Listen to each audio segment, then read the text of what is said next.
அவர்கள் வெள்ள நிவாரணத்துக்கு அல்லது வெள்ள பாதிப்புகள் குறித்து பேசுவதற்காகத்தான் அவர்கள் கேட்டதாகவும் அதற்கு ஏற்றாற்போன்றுதான் ஜனாதிபதியோடு குறிப்பெடுக்கக்கூடிய ஒரு அலுவலரும் மட்டுமே இந்த சந்திப்பில் கலந்து கொண்டதாகவும் தெரிவிக்கப்படுகிறது. இதில் ஏனைய விடயங்கள் பற்றி பேசக்கூடிய அளவுக்கு அரசாங்க தரப்பிலிருந்து எவரும் கலந்து கொள்ளவில்லை என்ற ஒரு விடயமும் முன்வைக்கப்படுகின்றது. அதனை பார்க்கின்ற பொழுது இது வெள்ளம் சம்பந்தமாக பேசுவதற்கான ஒரு ஒன்றுகூடலாக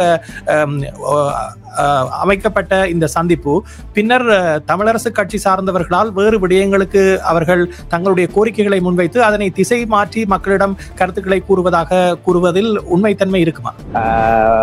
பழைய ஆக்கள் பயன்முண்டோட தொங்கிக் கொண்ட மாதிரி இவரும் ஏதாவது ஒன்றோட தொங்கிக் கொண்டிருப்பார். யார் விட்டாலும் இப்ப வேற ஆய்வாளர் அவர்கள் சொன்ன மாதிரி பிக்குகள் இப்ப மௌனமா இருக்கிறார்கள் கொஞ்சம் இவர் வந்தா பிறகு.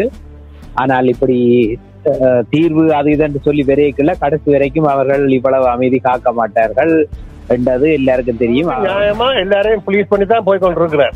ஆனா திடீரென்று எங்கட அபிலாசைகளை அவர் உடனடியாக பூர்த்தி பண்ண இயலாது. இந்த யாழ்ப்பாணத்துக்காங்க பவனியாக்காங்க உங்களை கண்டு சொல்ல இயலாது. அப்ப ஆனபடியே நாங்க கொஞ்சம் பொறுத்திருந்து ஒரு பாசிட்டிவ் தோட்ல போய் நல்ல கருத்துக்களை நாங்களும் அவருக்கு சப்போர்ட் மாதிரி அவருக்கு கருத்தை தெரிவிச்சு விசுவாசமா நடக்கிறதான் நல்லதுன்றது எங்கட இனத்துக்கு நல்லதுன்றது நான் எந்த தாழ்மையான கருத்து. சில வேளைகளில் இந்த மதுபான விசாரணைகள் ஒரு பாராளுமன்ற உறுப்பினர் பின்வாங்கி சென்றால் சுமந்திரன் உள்ளே வரக்கூடிய சந்தர்ப்பத்தை தானாக ஏற்படுத்தும் என்றால் அவர் தான் இரண்டாவது பெரிய வாக்குகளை பெற்றவராக இருக்கிறார். கொலம்பியா வீடியோ இப்பொழுது அறிமுகப்படுத்துகின்றது ஹை ஸ்பீட் இன்டர்நெட். தங்கு தடையின்றி துரித கதியில் இணைய இணைப்பின் மூலம் தொலைக்காட்சி நிகழ்ச்சிகளை இடைவிடாமல் பார்த்து மகிழலாம். சீப்பான இன்டர்நெட் மூலம் இதுவரை செழிப்படைந்த உங்களுக்கு இதோ குறைந்த கட்டணத்தில் சூப்பர் ஃபாஸ்ட் இன்டர்நெட். பிரம்டனில் பல் சமூகத்தினர் மத்தியில் நன்மதிப்பை பெற்ற தமிழர் ஸ்தாபனம் கொலம்பியா வீடியோ. இலக்கம் 144 கெனடி ரோடு, ஸ்வீட் 8, பிரம்டன். 9054568433. உங்கள் அனைவரையும் செய்தியின் பின்னணி நிகழ்ச்சியில் சந்திப்பதில் மிக மகிழ்ச்சி அடைகின்றோம். சமகால முக்கிய நிலவரம் தொடர்பாக பேச இருக்கின்றோம். இலங்கை அரசியலில் நாடாளுமன்ற தேர்தல் முடிவற்ற பின்னர் நடைபெறுகின்ற நிகழ்வுகள் பரபரப்பையும் அதே நேரத்தில் மக்கள் மத்தியில் ஒரு எதிர்பார்ப்பையும் ஏற்படுத்தி இருப்பதாக மாறியிருப்பதை தினம்தோறும் வருகின்ற செய்திகள் எங்களுக்கு எடுத்து காட்டிக் கொண்டிருக்கின்றன. அந்த வகையில் இன்றைய நிகழ்ச்சியில் காலை வேளையில் நாங்கள் இப்பொழுது சுரேஷை சந்திக்க இருக்கின்றோம். நிகழ்ச்சியில் நேர்களும் கலந்து கொள்ளலாம். அதே நேரத்தில் மாகாண சபை முறையை ஒழிக்க வேண்டும் என்று ஜேவிபியினுடைய பொதுச் செயலாளர் டில்வின் சில்வா தெரிவித்த கருத்து தொடர்பாக பிரஸ்தாபிக்கப்பட்டிருந்தது. அதன் பின்னர் அந்த விடயம் தொடர்பாக பலரும் தற்பொழுது கருத்து தெரிவித்து வருகின்ற நிலையும் காணப்படுகின்றது. புதிய அரசியலமைப்பு உருவாக்கப்படும் வரை மாகாண சபை என்பது தொடர்ந்து நடைமுறையில் இருக்கும் என்ற ஒரு கருத்தும் முன்வைக்கப்பட்டிருக்கின்றது. இதே வேளையில் தமிழரசு கட்சியை சார்ந்த பிரதிநிதிகள் ஜனாதிபதியை சந்தித்து பல விடயங்கள் குறித்து பேசியிருப்பதாக செய்திகள் வெளிவந்திருக்கின்றன. இது குறித்தும் இன்றைய நிகழ்ச்சியில் பேச இருக்கின்றோம். அதற்கு முன்னர் குறிப்பாக இந்த மதுபான அனுமதி பத்திரங்கள் வழங்கப்பட்டமை தொடர்பாக பட்டியல் வெளியாகி இருக்கின்றது. எந்தெந்த இடங்களுக்கு எத்தனை அனுமதி பத்திரங்கள் வெளியாகி இருக்கின்றன என்ற ஒரு ட்ரெய்லர் இப்பொழுது வெளியாகி இருக்கின்றது. அதுவே ஒரு பரபரப்பை ஏற்படுத்திய விடயமாகவும் மாறி இருக்கின்றது. அதே நேரத்தில் நாடாளுமன்றத்தில் புதிதாக பதவியேற்றிருப்பவர்களும் அனுபவமிக்க நாடாளுமன்ற உறுப்பினர்களும் தங்களுடைய உரைகளை நிகழ்த்தி இருக்கின்றார்கள். அதன் மூலமாக சில தகவல்கள் வெளியுலகுக்கு தெரிய வந்திருக்கின்றன. அது குறித்தும் இன்றைய நிகழ்ச்சியில் பேச இருக்கின்றோம். இப்பொழுது சுரேஷை நாங்கள் சந்திப்போம். வணக்கம் சுரேஷ். வணக்கம் ராம். வணக்கம் நேயர்களே. ஆமாம், புதிய அரசியலமைப்பு குறித்த கருத்துக்கள் வெளிவந்து கொண்டிருக்கின்றன. இந்த புதிய அரசியல் அமைப்பு என்பது எப்படி உருவாக போகின்றது, இதனை தமிழ் மக்கள் ஏற்றுக்கொள்ளக்கூடிய ஒரு அரசியல் தீர்வாக கொண்டு வருவதில் பல சிக்கல்கள் இருக்கும் போன்ற செய்திகள் தான் வருகின்றன. காரணம், இந்த அரசியலமைப்பு குறித்த முழுமையான தகவல்கள் வெளிவராத போதிலும் அது தொடர்பான வாத பிரதிவாதங்கள் இப்பொழுதே ஆரம்பித்திருக்கின்ற ஒரு நிலையை பார்க்கிறோம். அதே நேரத்தில் ஜேவிபியினுடைய பொதுச் செயலாளர் டில்வின் சில்வா வெளியிட்ட கருத்துக்கள் இப்பொழுது பூதாகரமாக பட்டிருப்பதாகவே பலரும் கூறுகிறார்கள். காரணம், அது ஒரு உப்புச்சப்பு இல்லாத விடயம் என்ற ஒரு விடயத்தை முன்வைத்திருக்கின்றார்கள். காரணம், அரசாங்க தரப்பிலிருந்து இது குறித்த தகவல்கள் வெளிவராத பொழுது ஒரு கட்சி தலைவர் தெரிவித்த கருத்தை கூடுதலாக ஊடகங்கள் பெருப்பித்திருக்கின்றன என்ற கருத்தும் முன்வைக்கப்படுகின்றது. இது பற்றி உங்களுடைய அபிப்பிராயம் என்ன? நிச்சயமாக இந்த அரசியல் அமைப்பு திருத்தம் என்பதை செய்வதாக அவர்கள் ஏற்கனவே தெரிவித்திருந்தார்கள். அது நிச்சயமாக இவர்கள் இப்பொழுது பரிசீலனைக்கு உட்படுத்தப்பட்ட அமைப்புகளில் இருந்து வேறுபட்டதாக இருக்கும் என்கின்ற ஒரு தெளிவு காணப்படுகின்றது. இது தொடர்பான கலந்துரையாடல்கள் என்பன அவரால் ஆரம்பிக்கப்பட்டு தமிழரசு கட்சியின் 8 பாராளுமன்ற உறுப்பினர்களுடனான கலந்தாலோசனை என்று இடம்பெற்றிருந்தது.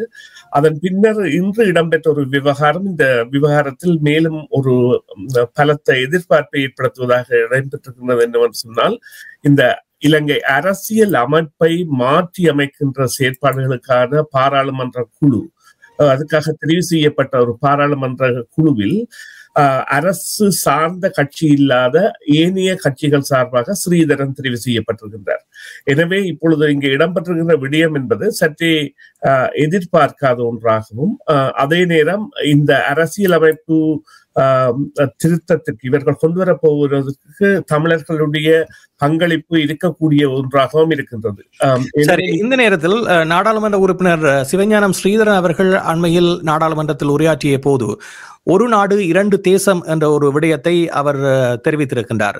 இது ஏனைய கட்சிகள் ஏற்கனவே சொல்லப்பட்ட ஒன்றாக இருந்த பொழுது தமிழரசு கட்சி இதனை பெரிதாக ஏற்றுக்கொள்ளாத ஒரு நிலை காணப்பட்ட பொழுது, இப்பொழுது புதிய அரசாங்கத்தில் நாடாளுமன்ற உறுப்பினர் ஸ்ரீதரன் பேசுகிற பொழுது இந்த விடயத்தை குறிப்பிடுவதற்கான காரணம் என்ன?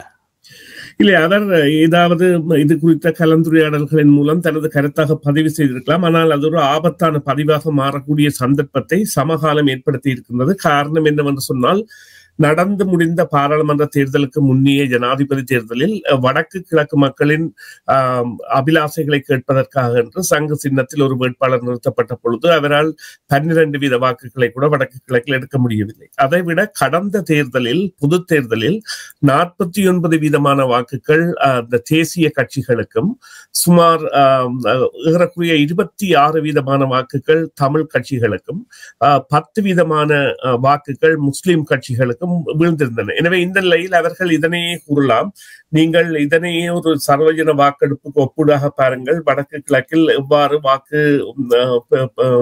வீழ்ந்திருக்கின்றது என்று. அல்லது ஒரு கதைக்கு அவர்கள் ஒரு வாக்கெடுப்பை, சர்வஜன வாக்கெடுப்பை நடத்துவோம் என்று முனைந்தால் கூட அது ஒரு பாரிய கேள்விக்கு தமிழர்களின் இருப்பை குறியாக்கும். எனவே இந்த நேரத்தில் இவ்வாறான ஒரு கருத்தை அவர் தெரிவித்தது உண்மையிலேயே ஒரு வரவேற்கத்தக்க விடயமில்லை. என்றால் கண்கண்ட சாட்சியங்களாக இருக்கின்ற 2 தேர்தல் முடிவுகளும் கூறி நிற்கின்ற நிலைமை என்பது வேறாக இருக்கின்றது. அதிலும் குறிப்பாக இந்த அனுர திஸ்ஸரகுமாரநாயக்காவின் கட்சியானது வடக்கு கிழக்கின் சகல மாவட்டங்களிலும் மட்டக்களப்பை தவிர முதன்மை வாக்குகளை பெற்றிருந்தது என்பது மேலான செய்தியாக இருக்கிறது. குறிப்பாக இல்லை, முல்லைத்தீவில் கூட தமிழரசு கட்சி மேலதிகமான வாக்குகளை பெற்றிருந்தது. எனவே மட்டக்களப்பு முல்லைத்தீவை தவிர என்று நினைக்கின்றேன். எனவே இவ்வாறான கருத்து என்பது ஒரு அவர்களுடைய அரசியல் தன்மைக்காக இருக்கலாம். ஆனால் இங்கே அனுரா செய்ய போகின்ற விடயம் என்பது அரசியல் புரசலாக வருகின்ற தகவல்களின் படி மீண்டும் ஒரு, அதாவது 3 ஆட்சி கட்டமைப்புக்குள் இலங்கையை கொண்டு வருவதான 15ஆம் நூற்றாண்டுகளில் இருந்த யாழ்ப்பாண ஆட்சி மையம் மற்றும் கண்டி ஆட்சி மையம் மற்றும் கோட்டை ஆட்சி மையம் ஆகிய இந்த 3 நிலைப்பாடுகளை கொண்டதான ஒரு ஆட்சி அலகை கொண்டதாகவும், அதேவேளை ஜனாதிபதி பதவிக்கான அதிகாரங்களை குறைத்து இந்த பிரதமர் பதவி போன்றவற்றில் எல்லாம் ஒரு பிரதமர் பெரும்பான்மையினராக இருந்தால் ஏனைய சிறுபான்மையினர் 2 பேர் உதவி பிரதமராக இருப்பதும், அதே நேரம் பிரதமர் பெரும்பான்மையினராக இருக்கும் பொழுது ஜனாதிபதி என்றவர் மாற்றினத்தவராக இருப்பது போன்ற பல விருப்புகளை கொண்டதாக இருந்தாலும், அவர் செய்கின்ற ஒரு செயற்பாடு என்பது இவ்வாறான நடைமுறைகளை எவ்வாறு கொண்டு செல்ல போன்றார் என்பதை காட்டுகிறது. குறிப்பாக பார்த்தீர்களானால் இனவாதம் பேசுகின்ற தரப்புகளை கட்டியாள்வதில் இந்த பயங்கரவாத தடை சட்டம் பேணப்படுகின்றது. குறிப்பாக அது இப்பொழுது இந்த மஹிந்த ராஜபக்சவின் ஒரு பிரதான கட்சி அமைப்பாளர் கைது செய்யப்பட்டிருக்கின்றார். அதை விட தென்னிலங்கையில் 4 இந்த மாவீரர் தினத்தை வழிபாடுகளை, அதாவது இறந்தவர்களுக்கான வழிபாடுகளை மறுபக்கமாக காட்டிய 4 பேர் பயங்கரவாத தடை சட்டத்தின் கீழ் கைது செய்யப்பட்டிருக்கின்றார்கள். அதைவிட நேற்று இன்னொரு மஹிந்த ராஜபக்சவின் கட்சியின் முக்கிய உறுப்பினர் கைது செய்யப்பட்டிருக்கிறார். இது என்னத்தை காட்டுகின்றது என்றால், அங்கே அவர்களை அடக்குகின்ற அல்லது இந்த இனவாதத்தை கக்குகின்ற மக்கள் மத்தியில் ஒரு அமைதியை கொண்டு வருவதான முயற்சியாக இது எடுக்கப்படுகின்றதான காரணம் இருக்கின்றது. என்றால் இந்த முறை பிக்குகளின் ஆர்ப்பாட்டங்களையும் பிக்குகளின் இனவாத கருத்துக்களையும் நாங்கள் இன்னும் காணவில்லை. அதே தொடர்ந்து பேச இருக்கின்றோம். நிகழ்ச்சியில் நேர்கள் கலந்து கொள்ள 4165930055 புதிய அரசாங்கத்தின் மூலமாக முன்வைக்கப்பட இருக்கின்ற புதிய அரசியலமைப்பு திருத்தச் சட்டம் என்பது எப்படியானதாக இருக்க போகிறது, இந்த அரசியல் தீர்வு என்பது ஏற்றுக்கொள்ளக்கூடிய வகையில் இருக்குமா என்ற ஒரு எதிர்பார்ப்பு மக்கள் மத்தியில் இருக்கின்றது. இது குறித்து உங்களுடைய கருத்துக்களை நீங்கள் தெரிவிக்கலாம். அதே நேரத்தில் இலங்கையில் பல மாற்றங்களை இந்த புதிய அரசாங்கம் பதவியேற்று ஒரு குறிப்பிட்ட காலத்துக்குள் மேற்கொண்டு வருவதையும் பார்க்கக்கூடியதாக இருக்கின்றது. அதற்கு ஒரு எடுத்துக்காட்டாக மதுபான உற்பத்தியில் தன்னிறைவை கொண்டிருக்கின்ற ஒரு பெரிய நிறுவனமாக விளங்கக்கூடிய மெண்டிஸ் நிறுவனத்தினுடைய அனுமதி பத்திரத்தை இப்பொழுது ரத்து செய்திருக்கிறார்கள். அவர்களுடைய இந்த வரியை குறித்த காலப்பகுதிக்குள் செலுத்தி முடிக்காவிட்டால் நிரந்தரமாகவே அந்த அனுமதி பத்திரம் ரத்து செய்யப்படும் என்ற ஒரு கருத்தை இப்பொழுது அரசாங்கம் முன்வைத்திருக்கின்றது. இது ஒரு பாரிய முன்னெடுப்பாக பார்க்கப்படுகின்றது. ஊழலை ஒழிப்போம் என்ற ரீதியில் இந்த அரசாங்கம் தன்னுடைய பதவியை ஆரம்பித்ததில் இருந்து இப்பொழுது பல நடவடிக்கைகளை முன்னெடுப்பதற்கான ஒரு அத்தாட்சியாக இந்த விடயத்தை அது மாற்றி இருக்கின்றது என்பதனையும் இந்த நேரத்தில் கூறிக்கொள்ளலாம். விளம்பரங்களை தொடர்ந்து நேர்களையும் சந்திக்க இருக்கின்றோம். ஏனைய விடயங்கள் பற்றியும் பேச இருக்கின்றோம். 4165930055 புதிய அரசாங்கம் முன்வைக்க இருக்கின்ற இந்த இனப்பிரச்சனை தொடர்பான தீர்வு திட்டம் அல்லது அரசியலமைப்பு திருத்தம் என்பது ஏற்றுக்கொள்ளக்கூடியதாக இருக்குமா என்ற விடயத்தை நேர்களோடு நாங்கள் பேச இருக்கின்றோம். நாடாளுமன்றத்தில் சாணக்கியன் அவர்களுடைய கோரிக்கைக்கு அமைவாக இந்த நாடாளுமன்ற உறுப்பினர்களின் மூலமாக அளிக்கப்பட்டிருக்கின்ற மதுபான அனுமதி பத்திரங்கள் எந்தெந்த இடங்களுக்கு விநியோகிக்கப்பட்டன என்ற விவரம் வெளியாகி இருக்கின்றது. அதில் கூடுதலாக கிளிநொச்சி மாவட்டத்திற்கு மதுபான அனுமதி பத்திரங்கள் கூடுதலாக வழங்கப்பட்டிருக்கின்ற ஒரு நிலையில் இந்த எதிர்பார்ப்பு என்பது தமிழ் மக்கள் மத்தியிலும் அதிகமாக வந்திருக்கிறது. இது எவ்வாறான பேர் பட்டியல் வெளியாகும் என்ற ஒரு எதிர்பார்ப்பை மக்கள் மத்தியில் ஏற்படுத்தி இருக்கின்றது. இவ்வாறான பேர் பட்டியலை வெளியிடக்கூடிய ஒரு சாத்தியக்கூறு என்பது இருக்கிறதா? அப்படி வெளிவந்தால் அதில் என்னென்ன விவரங்கள் வெளிவரும் என்று நீங்கள் எதிர்பார்க்கிறீர்கள்? இல்ல, இந்த விவகாரம் என்பது ஒரு அதாவது சில அரசியல்வாதிகளை கட்டுப்படுத்துவதற்கான முயற்சியாக கூட இவர்கள் அனுர தரப்பால் மேற்கொள்ளப்படலாம் என்கின்ற சந்தேகம் பலமாகவே இருக்கின்றது. சில வேளைகளில் சில பாராளுமன்ற உறுப்பினர்கள் கூட தங்களுடைய கௌரவம் குறித்து ராஜினாமா செய்யக்கூடிய எல்லையை கூட இது ஏற்படுத்தலாம். ஏனென்றால் இந்த கொடுக்கப்பட்ட வடக்கு கிழக்கு கொடுக்கப்பட்ட அனுமதி பத்திரங்களில் யாழ்ப்பாணத்திற்கு 5, மட்டக்களப்பிற்கு 1 மற்றும் அம்பாறைக்கு 5, வவுனியா மன்னார் 2, திருகோணமலைக்கு 4, கிளிநொச்சிக்கு 16. அதாவது ஏனைய இடங்களை விட அதிகமான அனுமதி பத்திரங்கள் கொடுக்கப்பட்டிருக்கின்றன. இவற்றுக்கு வேறு காரணங்கள் இருக்கலாம் அல்லவா? சில வேளைகளில் ஏனைய இடங்களில் ஏற்கனவே வழங்கப்பட்ட அனுமதி பத்திரங்களோடு ஒப்பிடுகின்ற பொழுது கிளிநொச்சியில் சில வேளைகளில் குறைவாக இருந்திருக்கலாம் அல்லவா? நிச்சயமாக இருந்திருக்கலாம். ஆனால் கிளிநொச்சியில் யார் பெற்றார்கள் என்கின்ற கேள்வி இப்பொழுது ஒருவர் அதனை ஏற்றுக்கொண்டு விட்டார். காரணம் சொன்னால் முன்னாள் முதலமைச்சர் விக்னேஸ்வரன். இப்பொழுது யாழ்ப்பாணத்துக்கு கொடுக்கப்பட்டவை ரணிலால் கொடுக்கப்பட்ட பரிசுகளாக அங்கஜன் ராமநாதன் மற்றும் டக்ளஸ் தேவானந்தா போன்றவர்களுக்கு சென்றடையக்கூடிய சாத்தியக்கூறுகள் இருந்திருக்கலாம். ஆனால் இப்பொழுது இங்கே பிரச்சனைக்குரிய விவகாரமாக அல்லது பேசு பொருளாக இருக்கின்ற விடயமாக வரப்போகிறது என்னவென்று சொன்னால், இந்த கிளிநொச்சி மாவட்டத்துக்கு கொடுக்கப்பட்ட 16 மற்றும் மன்னார் மற்றும் வவுனியா 2 போன்றவை எல்லாம் அவர்கள் அந்த ஒரு விசாரணைக்கு எடுக்கப்பட்டால் இவை நிச்சயமாக ஒரு சிக்கலை ஏற்படுத்தக்கூடிய நிலையில் தான் தற்பொழுதைய பார்வையில் இருக்கின்றது. ஆனால் அது சம்பந்தமாகத்தான் இப்பொழுது ஏற்கனவே சுமந்திரன் இது தொடர்பான வேண்டுகோளை தேர்தலுக்கு முன்னர் விடுத்திருந்தார். இப்பொழுது சாணக்கியன் பாராளுமன்றத்தில் விடுத்திருக்கின்றார். இது அங்கே உள்ள பலவீனம் என்பதை கட்சிகளிடையே கூட கொண்டு வரும். என்றால் கட்சிகளிடையே இந்த விவகாரத்தில் யார் சம்பந்தப்பட்டிருக்கிறார்கள் தெரிகின்ற பொழுது அங்கே உள்ள அந்த தலைமைத்துவ பண்பு என்பது மாறக்கூடிய சாத்தியங்கள் இருக்கின்றன. எனவே இது நிச்சயமாக ஒரு சதுரங்க பகடையாகத்தான் இது பாவிக்கப்படுகின்றது என்பதில் எந்தவித ஐயமும் இல்லை. ஒரு கட்சியாக பார்க்கின்ற பொழுது தனிப்பட்ட ரீதியில் எடுத்த விடயமாகத்தான் இதனை இதுவரை காலமும் வைத்திருக்கிறார்களா? ஏனென்றால் இந்த விடயம் என்பது கட்சிக்கு தெரியாமல் நடந்த ஒன்றாக பார்க்கலாமா? கட்சிக்கு தெரியாமல் நடந்த கட்சி கூட அதனை தான் கேட்டுக்கொண்டு வருகிறார்கள். இனிய கட்சிகள் இப்பொழுது பல பாராளுமன்ற உறுப்பினர்களும் தங்களுக்கு அதில் சம்பந்தம் இல்லை என்று கூறியிருக்கின்ற நிலையில் இந்த 16 மற்றும் 2 20 யாழ்ப்பாணத்தில் கூட 5 அதில் நிச்சயமாக முழுவதும் மற்றவர்களுக்கு சென்றிருக்கும் என்றில்லை.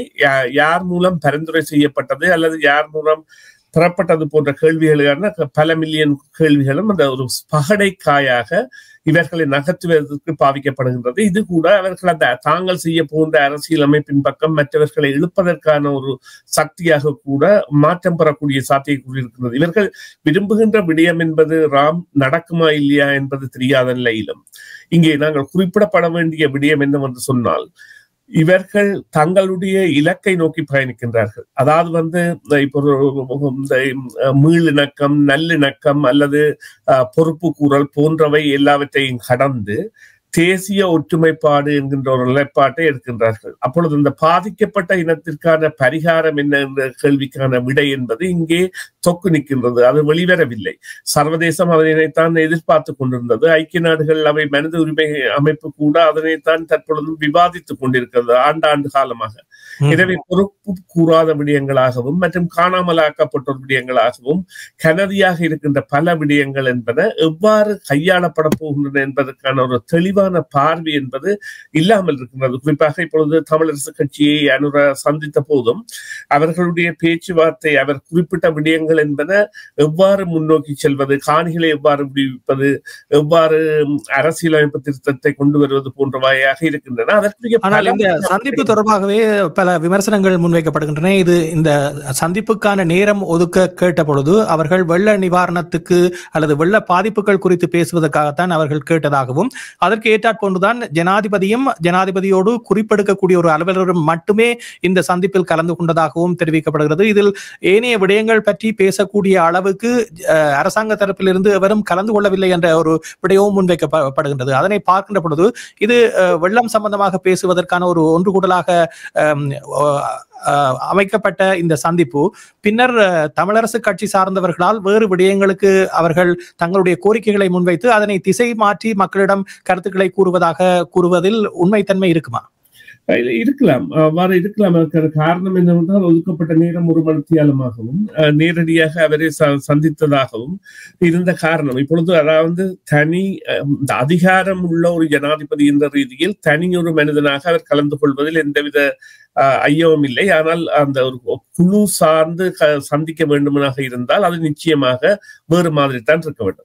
நாங்கள் இன்றைய நிகழ்ச்சியில் புதிய அரசியலமைப்பை ஒன்றை இலங்கை அரசாங்கம் முன்வைக்கின்ற பொழுது அது ஏற்றுக்கொள்ளத்தக்க வகையில் இருக்குமா என்ற கேள்வியை கேட்டிருக்கின்றோம். நேர்கள் சமகால முக்கிய நிலவரம் தொடர்பாக தங்களுடைய கருத்துக்களையும் தெரிவிக்கலாம். இந்த விடயம் தொடர்பாகவும் கருத்துக்களை தெரிவிக்கலாம். நிகழ்ச்சியில் கலந்து கொள்ள வரும் நேரை சந்திப்போம். வணக்கம்.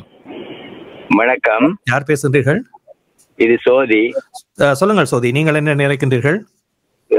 நீங்கள் கேள்வி கேட்கும் நீங்களும் அதை பற்றி அலசியாராய்ஞ்சு கொண்டிருக்கும் அரசியல் ஆய்வாளரும் அருமையாக ஒருவரையும் காயப்படுத்தாமல் தொட்டு கொண்டு போகிறீர்கள். சொல்லி கிளிநொச்சியில 16 ஒடுத்து கிடக்குது, ஏற்கனவே 12 கிடக்குது, 28 இதண்டியலி சொல்லி இதுக்குள்ள ஸ்ரீதரனுக்கு தெரியாமல் இது நடந்திருக்காது. இந்த அரசியலமைப்பு குழுவில ஸ்ரீதரனை இணைத்து கொண்டதுக்கு காரணமே ஸ்ரீதரன் அளவுக்கு மீறி அங்கால போகாமல் போறதுக்கு தான் தங்களை. ஆகவே தமிழரசு கட்சியையும் இந்த அரசாங்கத்தினுடைய பலமாக சேர்த்துக் கொள்வதற்கான ஒரு முயற்சியாக இதை ஒரு துரும்புச்சீட்டாக பயன்படுத்துகிறார்கள். எக்ஸாக்ட்லி, நீங்கள் சொன்னது சரியா. அரசியலமைப்பாளர் அந்த ஆய்வாளர் அதை பட்டம் படாமல் தொட்டு கொண்டு போறார். இதை தமிழ் மக்கள் புரிந்து கொண்டு போவனும். ஜேவிபி சரியான இலக்கத்தான் செய்து கொண்டு போகுது. எதிர்காலத்துல யாழ்ப்பாணத்துல ஒரு இடமும் கூட தமிழனுக்கு கிடைக்காமல் போறதுக்கான வாய்ப்பிற்கு ஐக்கிய இலங்கைக்குள்ள நாங்கள் ஒற்றுமையா இருக்க வேண்டும் என்றது தான் அவங்களுடைய முழு இலக்கும். அது அடைந்தே தீரும். இதை ஒரு காலமும் மாற்றவும் இயலாது. சரி, நன்றி சோதி. நிகழ்ச்சியில் கலந்து கொண்டமைக்கு உங்களுடைய கருத்துக்களை தந்தமைக்கு நன்றி. அடுத்த நேரை சந்திக்க போகின்றோம். வணக்கம், யார் பேசுகிறீர்கள்? இதுவரைக்கும் வணக்கம். ரசிகன். ரசிகன் சொல்லுங்கள். ஆமாம், இல்ல அதான் முதல் சொன்ன நீர் போலதான் நானும் சொல்ல விரும்புகிறேன். சொன்னால் ஒன்று எங்கட கட்சியில் திருவிதாளங்கள். அடுத்தது இப்ப அவர் நினைச்சா கூடன்னா ஒரு லிமிட்டுக்கு மேல போகலாது. பழைய ஆக்கள் 13 தொங்கி கொண்டு மாதிரி இவரும் ஏதாவது ஒன்றோட தொங்கி கொண்டிருப்பார். ஆர் விட்டாலும் இப்ப வேற ஆய்வாளர் அவர்கள் சொன்ன மாதிரி சிக்குவல் இப்ப மௌனமா இருக்கிறார்கள் கொஞ்சம் இவர் வந்தா பிறகு. ஆனால் இப்படி தீர்வு அது இதுன்னு சொல்லி விரைக்கல கடைசி வரைக்கும் அவர்கள் இவ்வளவு அமைதி காக்க மாட்டார்கள் என்றது எல்லாருக்கும் தெரியும். மற்றது ஒரு சாதாரண மாவீரர் நாளுக்கே இத்தனை கூப்பாடுகள் என்றைக்குள்ள ஒரு ஒரு தீர்வுண்ட திறப்புறம் என்று வெளிக்கிட்டா என்ன நடக்கும்ன்றது இது இந்த ஒரு சின்ன சாம்பிள் தான், இது டீசர் தான் இது. ஆனால் அதற்கான அறுதி பெரும்பான்மையை கையில் வைத்திருக்கிறார்கள் அல்லவா? அந்த அறுதி பெரும்பான்மையை வைத்துக் கொண்டு தாங்கள் நினைத்ததை சாதிக்க முடியாத ஒரு நிலைக்கு அவர்களை தள்ளும் என்று நீங்கள் நினைக்கின்றீர்களா? அறுதி பெரும்பான்மை வைத்திருந்தாலும் மக்கள் அதுக்கு எதிராக போராட்டங்களை நடத்தி அரசாங்கத்துக்கே ஒரு இப்ப எப்படி அறகலிய வந்ததோ அதே மாதிரி அவர்களை தூண்ட மாட்டார்கள் என்று நாங்கள் பழைய இதுகள் அனுபவங்கள்லாம் எங்களுக்கு எப்படியான இதுகளை தருகிறது. ஆனால் அந்த பழைய அரசாங்கம் தாங்கள் கூறியவற்றை செய்யாமல் நாட்டை ஒரு குட்டிச்சுவராக்கியது என்றதை கண்கூடாக மக்கள் பார்த்து கிளந்திருந்த ஒரு நிலை என்பது இனிவரும் காலங்களில் ஏற்படக்கூடிய வாய்ப்பு இருக்கிறதா? இல்லை, இவருக்கு கொஞ்சம் இராணுவத்தினரும் பாதுகாப்பு படையினரும் இதுகள் இருக்கிறதான்.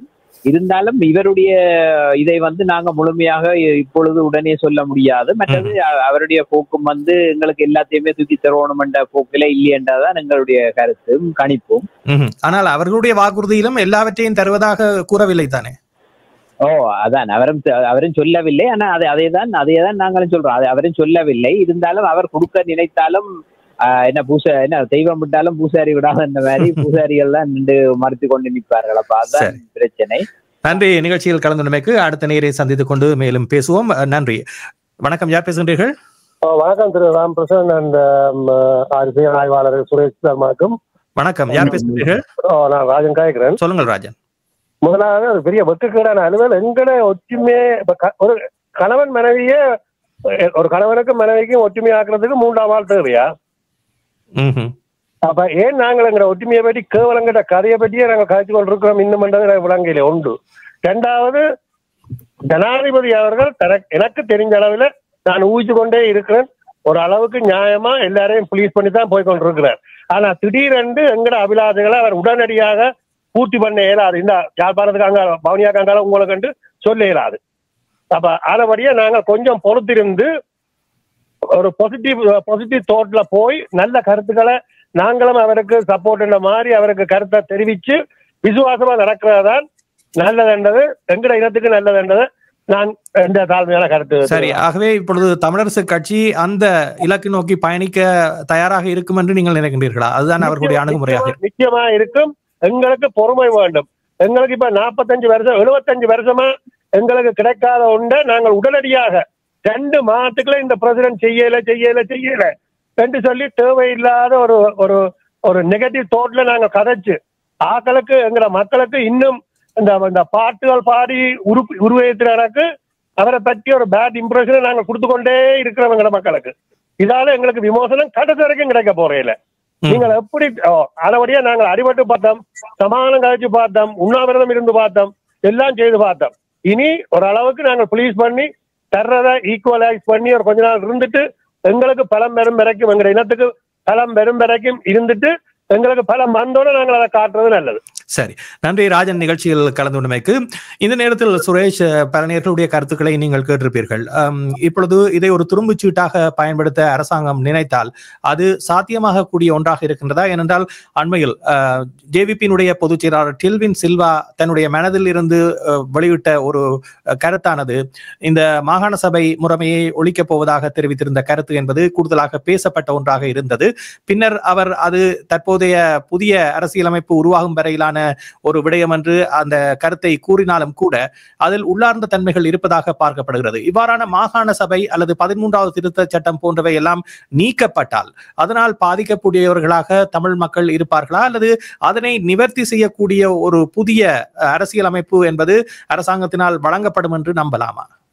இல்லை, இங்கே 2 விடயங்களை தொட்டு சென்று முதலாவது விடயம், இந்த 13வது அரசியல் அமைப்பு தொடர்பான விடயங்களில் தமிழர்களுடைய அபிலாசைகள் தீர்க்கப்படுமா என்றால் அது எவ்வாறு வரப்போகின்றது என்பதை பொறுத்து. இப்பொழுது ஒரு போர்க்காலத்தில் பிரேரிக்கப்பட்ட மாடல்கள் இருக்கின்றன. கியூபெக் மாடல், கனடாவின் கியூபெக் மாடல் கூட முன்னுதாரணமாக எடுக்கப்பட்டது. அதே போல சுவிஸ் கேன்டூன்ஸ், அதாவது சுவிட்சர்லாந்தில் உள்ள மாடல் கூட பிரயோகிக்கப்பட்டது. இதே போன்ற ஒரு தீர்மானங்கள் எல்லாம் இப்பொழுது எடுக்கக்கூடியதாக இருக்குமா என்றால் இல்லை. நிச்சயமாக ஒரு மேற்குலக நாடுகளின் தலையீடு இல்லாமல் அவ்வாறு நடக்கக்கூடிய சாத்தியக்கூறு அங்கு அரிதே காணப்படுகின்றது. ஆனால் இந்த விடயங்கள் போன்ற விடயத்தை பொப்ரே போன்றவர்கள் தொடர்ந்தும் இந்த மண்ணில் இருக்கின்ற நிலையில் அவர்கள் அரசியலில் தொடர்ந்து தூதுவர்களாக கடமையாற்றி கொண்டிருப்பவர்களாக இருந்திருக்கிறார்கள். ஆகவே அவர்களும் இதனை பார்த்து கொண்டிருப்பார்கள்.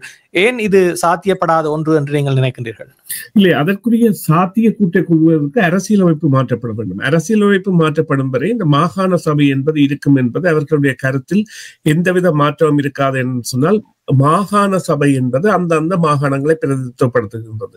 அதற்கு பிரதியீடாக இவர்கள் இதை கொண்டு வரப் போகின்றார்கள். அதற்கு தான் சொன்ன இந்த kingdom of Jaffna, kingdom of Kandy, kingdom of Kotte என்று 3 இருந்தன. அந்த 3 மையங்களையும் வைத்து இவர்கள் முன்னேறுவது போன்ற ஒரு சமிஞ்சைகள் காணப்படுகின்ற பொழுதும் அது பிரதியீடாக வரும்படியும் இவர்களால் மாகாண சபை என்பதை நிறுத்த முடியாது. மறுபக்கமாக நீங்கள் அந்த அரசியலமைப்பு விவகாரம் என்பது மிகவும் ஒரு அறுதியான உறுதியான நிலை எட்டுவதற்கு இந்தியா போன்ற நாடுகளின் பங்களிப்பு எல்லாம் நிச்சயமாக தேவை. என்றால் தமிழர்களுடைய பேசு பலம் என்பது தற்பொழுது குறைக்கப்பட்டிருக்கிறது. அதே போன்ற இன்னொரு கேள்வி அதில் தொக்கி நிற்கின்ற கேள்வி, தமிழரசு கட்சி போன்றவை சாத்தியப்படுமா என்றால் அவர்கள் பரிசீலிக்கக்கூடும் என்றால் அவர்கள் தமிழரசு பெடரல் பார்ட்டி, ஆங்கிலத்தில் பெடரல் பார்ட்டி தான் அவர்களை கூறுவார்கள். அவ்வாறு இருக்கும். அதே நேரம் இந்த ஒரு விடயத்தை நாங்கள் கவனத்தில் எடுக்க வேண்டும். சில வேளைகளில் இந்த மதுபான விசாரணைகள் ஒரு பாராளுமன்ற உறுப்பினர் பின்வாங்கி சென்றால் சுமந்திரன் உள்ளே வரக்கூடிய சந்தர்ப்பத்தை தானாக ஏற்படுத்தும் என்றால் அவர்தான் 2வது பெரிய விருப்பு வாக்குகளை பெற்றவராக இருக்கின்றார். அவ்வாறான நிலைமைகள் கூட அங்கே இருக்கின்றன. எனவே நிலைமை என்பது சற்றே நீங்கள் குறிப்பிட்ட அந்த துருப்புச்சீட்டு போன்ற விடயமாக இருக்கின்றது. பொறுத்திருந்துதான் பார்க்க வேண்டும் இந்த விவகாரத்தில். சரி, அடுத்த நேரை சந்திக்க போகின்றோம். வணக்கம், யார் பேசுகின்றீர்கள்? சரி, அடுத்த நேர். வணக்கம். நலமாக உற்சாகமா இருக்கின்றோம். செல்வகுமார், சொல்லுங்கள். வடபகுதியிலையும் என்டிபியில் 5 பேர் வந்திருக்கிறோம். போட்டப்ப அந்த சொல்லுறேன், வடபகுதியிலே கவர்மெண்ட் எங்களை நம்பித்தான் வாக்களித்தாரு. அவர்கள் பிரச்சனை நிச்சயம் தீர்ப்போம் காணுவாங்கள். சிறையில உள்ள 10 பேரே நிச்சயமா விடுவார்கள். வந்து நீதிமன்றத்துக்கு தான் விடுவார்கள் என்று நான் நினைக்கிறேன். கடைசி ஒரு 2 மாதத்துக்குள்ள இருந்தாலும் விடுவார்கள். காணி எல்லாம் பைய காணி எல்லாம் அதுக்கான வேலையில் செய்து கொண்டிருக்கிறோம் சொல்லினோம். சரி, ஆகவே இந்த விடயங்களை செய்து முடித்தால் தமிழர்களுடைய பிரச்சனை முடிந்துவிடும் என்ற ஒரு எண்ணப்பாடும் இப்பொழுது தோற்றுவிக்கப்படுகிறது. ஆகவே அதனை நீங்கள் நம்புகிறீர்களா? இந்த பிரச்சனைகள் தீர்க்கப்பட்டால் போதுமானது என்ற ஒரு நிலையில் நீங்களும் இருக்கிறீர்களா? போதுமான இல்லை, கொஞ்சம் நம்பிக்கை இருக்கு. மற்றவர்களையும் செய்வார் 2 கால போகல. சரி, நன்றி செல்வகுமார். நிகழ்ச்சியில் கலந்து அடுத்த நேரை சந்திப்போம். வணக்கம். வணக்கம் சஞ்சய், சொல்லுங்க. அவர்கள் கொஞ்சம் கொஞ்சமா தான் செய்து கொண்டு வருகிறோம். அதுக்கு நாங்கள் என்னென்றால் இந்த கல்வித்திறனை மேம்படுத்தி அதில் கொண்டு வர முடியும். ஏனென்றா 75 வருஷம் எங்களுக்கு ஒன்றும் கிடைக்கல.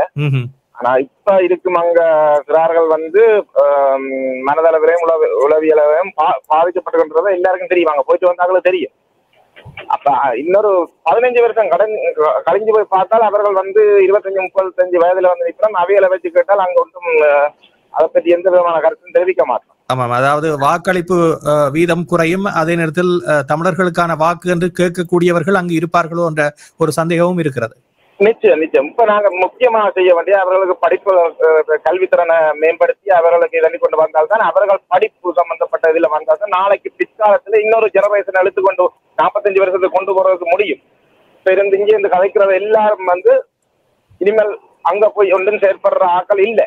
நீ அங்க இருக்கிறவதான் நீ செய்யணும்ன்ற அளவுக்கு அப்ப கல்வி மூலமா தான் கொண்டு வந்து படிச்ச உபதரம் கேட்கத்தான் செய்ய முடியும். அதை விட்டுட்டு நாங்கள் இங்க இருந்து என் மூலத்தை சின்னத்தை செய்தாலும் நிச்சயமா அங்க ஒன்று நடவராது. ஆனா கொஞ்சம் கொஞ்சமா தான் எடுக்க முடியும். ஆனா இன்னும் ஒரு 15 வருஷத்துல எடுக்கல என்ன எதுவுமே இல்லை. வணக்கம். வணக்கம். வணக்கம். ஹலோ, வணக்கம். யார் பேசுகின்றீர்கள்? நான் சுதா. சொல்லுங்கள் சுதா. உண்மையில வந்து தற்பொழுது அங்கு மிகவும் அவசியமா தேவைப்படுறது முன்னால் இந்த போராளிகள் சார்ந்த நடவடிக்கைகள், மற்றது இந்த போர்னாலே விழுப்புண் நடந்து பாதிக்கப்பட்டிருக்கும் போராளிகள் சம்பந்தமாக பாரிய அளவான வேலை திட்டங்கள் புலம்பெயர்ந்து வாழும் மக்களால் செய்யப்பட வேண்டியிருக்கின்றது. உண்மையிலே நாங்கள் இந்த போராளிகளை கையை கட்டி சுட்டு அவர்களுடைய அந்த பரிதாபங்களை எல்லாம் இந்த கட்டல்களிலே பார்த்தோம்.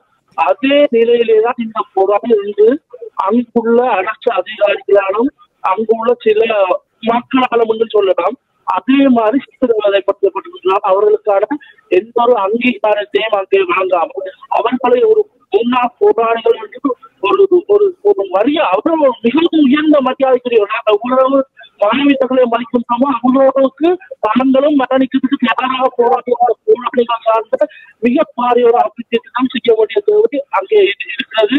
புலம்பெயர்ந்து வாழும் பல தொழில் அதிபர்கள் அவர்களை நோக்கிய பல முதலீடுகள் அவர்களை உருவாக்கி அவர்கள் தங்களுடைய இளமை காலத்தை போராட்டத்தில் செயல்பட்டதால் இன்று அவர்கள் வறுமை உச்சநிலையை வாழ்ந்துள்ளார்கள். ஆகவே உண்மையான இந்த புலம்பெயர்ந்து வாழும் பல தொழிலதிபர்கள் தங்களுடைய லாபத்தை நோக்கமாக இருந்தாது அவர்களுடைய வாழ்வை எடுத்தவர்கள் என்றால் இதை நம்பித்தான் அவர்கள் காலத்தில் இருந்தவர்கள். சரி, நன்றி சுதா. நிகழ்ச்சியில் கலந்துமைக்கு அடுத்த நேரை சந்திக்கின்றோம். வணக்கம், யார் பேசுகின்றீர்கள்?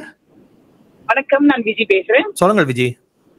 நான் நான் ஸ்ரீலங்கன் இல்ல, ஆனா நான் ஒரு ஸ்ரீலங்கனை கல்யாணம் 20 years இருக்கிறேன். ஃபேமிலி இருக்கவரை நான் அதனால ஃபாலோ பண்ண வச்சு நான் சொல்றேன். இப்ப நாங்க இங்க இருக்கிறவங்க எங்களோட போக்கஸ் எங்களோட குழந்தைங்களை என்னன்னா எவ்வளவு நாங்க சம்பாதிச்சாலும் அதை பாஸ் பண்றது இல்ல, அவங்களுக்கு படிப்பு தான் கொடுக்குறோம்.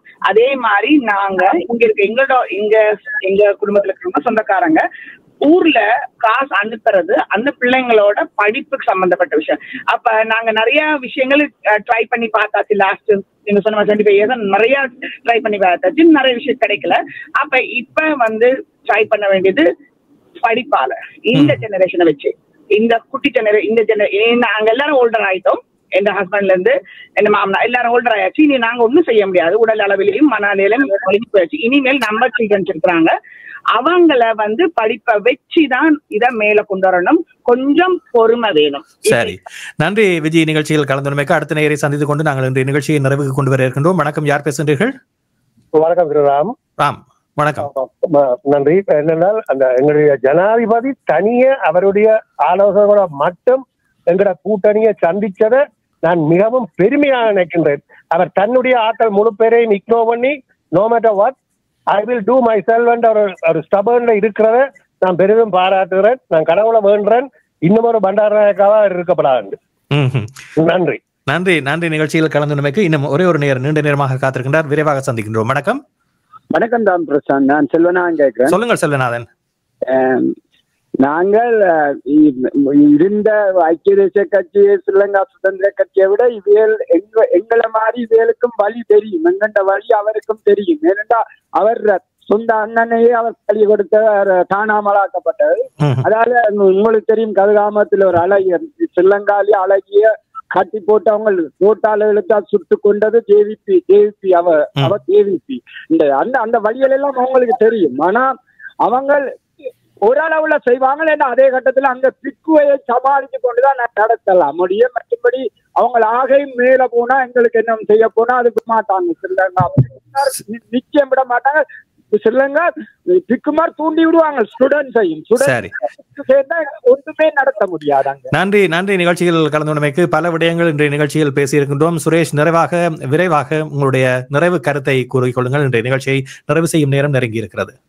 ஆமாம், இன்னொரு விடயம், அதாவது ராம், நாங்கள் இதில் பிரஸ்தாபிக்காத விடயம், இவர்கள் செய்ய போகின்ற அடுத்த விடயமாக அமைய போவதாக எதிர்பார்ப்பது யாதெனில் மஹிந்த ராஜபக்சவின் உகண்டா மற்றும் கென்ய நாடுகளின் முதலீடுகள் மற்றும் அவருடைய சட்ட ரீதியற்ற சொத்துக்கள் போன்றவை எல்லாம் கையகப்படுத்தப்பட்டது மக்களுக்காக கொண்டு வரப்படும் என்கின்ற எதிர்பார்ப்பு மக்களின் வாக்குகளாக இவர்களுக்கு வீழ்ந்தது என்பது உண்மை. அவ்வாறான பிரச்சாரங்களை மேற்கொண்டிருந்தார்கள். எனவே அது நடைபெறுகின்ற பொழுது இவர்கள் மீதான நம்பிக்கை என்பது சிங்களவர்களுக்கு மேலும் அதிகரிக்கும். அதே போல இங்கே வந்த 2-3 நேயர்கள் குறிப்பிட்டிருந்த விடயங்களை தொட்டு சென்றால் இந்த வயது, அதாவது 15 ஆண்டுகளுக்கு முதல் இடம்பெற்ற போர் என்பது அப்பொழுது 10 வயதாக இருந்தவருக்கு என்ன நடந்திருக்கும் என்றே தெரியாது. அதே இது இப்பொழுது பிறக்கிறவருக்கு 15 வயது கடந்து என்ன நடக்க போகின்றன்னு தெரியாது. எனவே அது ஒரு விடயம். மற்றது இன்னொரு நேர் தொட்டு சென்ற கருத்து கூட, எவ்வாறு இளையவர்களுக்கு இதை செய்வது. மற்றது அந்த போராளிகள், முன்ன நாள் போராளிகள் என்பவர்கள் அவர்கள் மாவீரர்களுக்கு நிகரானவர்கள், அவர்கள் மரணித்திருந்தால் மாவீரர்கள். எனவே அவர்களுக்குரிய செயற்பாடுகளை செய்ய வேண்டிய தேவையை புலம்பெயர்ந்த அமைப்புகள் மீது திணிக்கப்படும், அல்லது புலம்பெயர்ந்த அமைப்புகள் தாங்களாகவே செய்ய வேண்டும் என்று சொன்னால் அண்ணன் வருவார் என்று வைத்திருக்கின்ற பல சொத்துக்கள் எல்லாம் அந்த அவர்களுக்குரிய தேவைகளுக்காக பயன்படுத்தக்கூடிய சந்தர்ப்பம் இருக்கின்றது. அத்தோடு இந்த வேறு ஒரு நாடின் அல்லது அனைத்துலகின் தலையீடுகள் அற்று கேட்கப்பட்ட நடைபெற்றவர்களுக்கு ஒரு தீர்வு காணாமல் ஒரு தீர்வுகள் புகுவது என்பது கூட சில வேளைகளில் பாரதூரமான விளைவுகளை ஏற்படுத்தும். ஆகவே நன்றி சுரேஷ். நிகழ்ச்சியில் கலந்துள்ளமைக்கு நேரம் போதாமையினால் இதோடு நிகழ்ச்சியை நிறைவு கொண்டு வருகின்றோம். நிகழ்ச்சியில் பங்கு பெற்றிய நேர்கள் அனைவருக்கும் நன்றி. மீண்டும் நாங்கள் அடுத்த வாரம் நிகழ்ச்சியில் நேர்களையும் சந்தித்து பேசுவோம். நன்றி உங்களுக்கு. சிஎம்ஆர் யூடியூப் சேனலில் இணைந்திருக்கும் நேர்கள் அனைவருக்கும் எமது நன்றி.